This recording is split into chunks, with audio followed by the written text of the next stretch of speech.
Magandang araw po siyang lahat guys. Nakakalungkot man po ito isipin na may mga kalamidad pang nakikita ang ating mga kaibigan. Kaya narito po ako. Gusto ko lang pong ibahagi sa inyo para po mapagkunan po ninyo ng aral at kung paano natin maiwasan ang mga kalamidad na mangyayari pa dito ngayong September hanggang December. Nakakatakot po ito. Kaya nandito tayo guys. Si kaibigan mismo yung nagpapunta dito sa atin. Ninyo, maraming salamat po sa inyo dahil wala po kayong tigil, walang sawa sa pagbibigay ng impormasyon para lang sa mga tao na makapanood at naniniwala nito. Sa lahat po ng nagagalit po sa content na ito, sa mga papaabot natin, sa ipinapaabot ng mga duwende, kung ano man po ang meron sa kanilang kaharian na nakikita na magaganap po dito. Kami po ay humihingi ng tawad, pero kailangan din namin to na maiparating sa inyo dahil marami na pong nangyayari yung mga hinuhulaan ng ating kaibigan. Linyaw,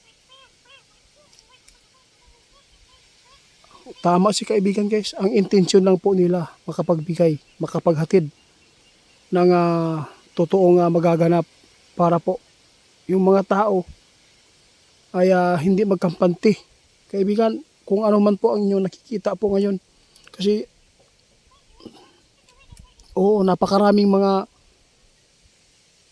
followers natin, subscriber na nagpaabot tungkol po sa gusto daw nilang malaman kung mayroon bang magaganap na mga bagbagyo, ano pa man po ang sakuna dito sa mundo.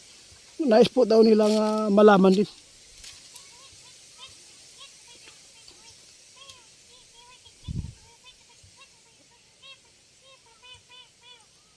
Ito po ang sabi ng ating kaibigan, no? Nalulungkot man po siya na magpapaabot daw. Ngunit ito po ang kanilang nakikita. Kailangan po talaga guys.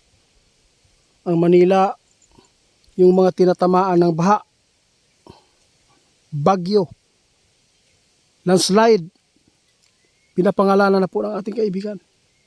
Kung hindi po kayo makakaalis dyan, kung hindi kayo aalis po sa inyong lugar, no? Ibig sabihin nito, malungkot si kaibigan dahil marami po talagang tao na mawawala sa mundo. Pinangalanan po ni kaibigan guys ang mga lugar na delikado ngayon tulad ng bagyo. Kaibigan, salamat po sa inyong impormasyon. Sa lahat po ng makapanood, maghanda kayo.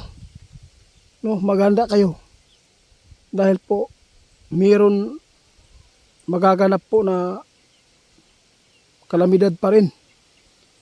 Naku po, walang tigil pa rin guys. Ang kalikasan sa paniningil. Sabi ng ating kaibigan, ito po ang inyong tandaan guys, no?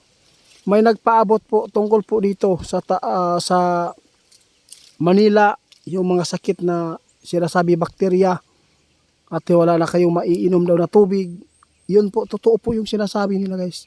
Kasi ngayong inangat ng Disyembre, sigurado guys, napakaraming mga sakuna before po tayo makatungtong ng December. Marami pong mga trahedya, aksidente na makikita po ninyo sa social media na magbabiral pa dito. No, kung meron man po kayong nakita ngayon guys na nasagupa ninyong mga sakuna, yung mga kalamidad, ibig sabihin nito, ito po yung pahiwatig ng kalikasan.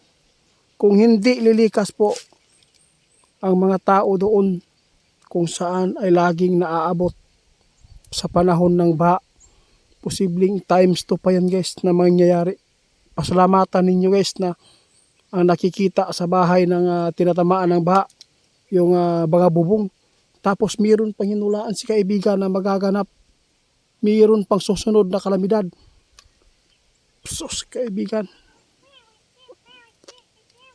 Kawawa yung mga tao, sabi ng ating kaibigan. Yung mga taong walang malilipatan, walang mga lupa sa probinsya.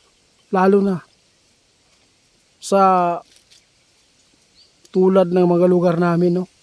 Meron po nag-chat po sa amin kaibigan. Gusto po daw nilang bumili ng lupa dito sa tirahan namin. Sa totoo lang, hindi kayo magsisisi po dito sa lugar namin. Walang problema. Ay napakaganda. No? Walang nangyayaring tulad po doon na pagbaha. Wala. Sobrang perfect po talaga ang lugar na tinatayuan po namin dito. Yun po.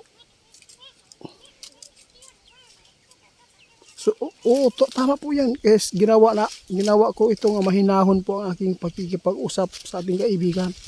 Ayaw ko talaga magpanik kayo. Lalo na nakita ng ating kaibigan.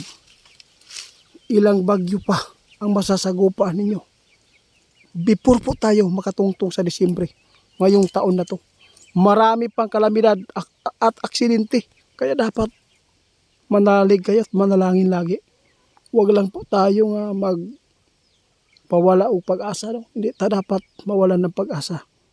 Kasi ganito naman po talaga ang buhay natin. Kaya haharapin po natin ang unos kahit ano pong mga bagyo pa dyan na mararanasan nyo. Ipaglaban pa rin natin ang tama.